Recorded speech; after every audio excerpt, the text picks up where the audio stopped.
হিজামা চিকিৎসা সম্পর্কে কিছু বলুন। ইসলাম হিজামা চিকিৎসা সম্পর্কে কি বলে? হিজামা মানে হলো শিঙ্গা লাগানো। আমরা ছোটবেলা দেখছি মা চাচিরা শিঙ্গা লাগায়।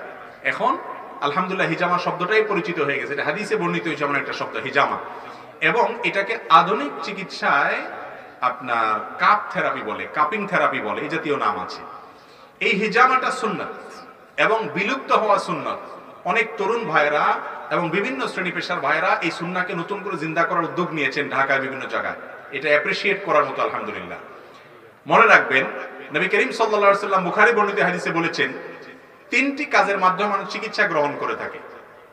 এর মধ্যে একটা তিনি নিষেধ করেছেন, সেটা হলো ওই যে আপনার লোহা তাতায়া গরম করে তারপরে গায়ে সেক দেওয়া, গরু টরুকে আগে দিত।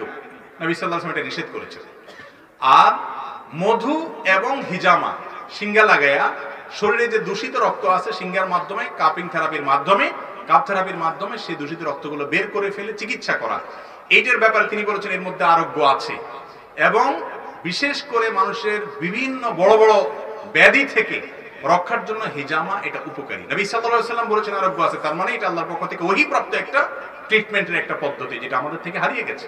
তবে হ্যাঁ, এই কাপ থেরাপি যা দেওয়ার ক্ষেত্রে, হিজামা করার ক্ষেত্রে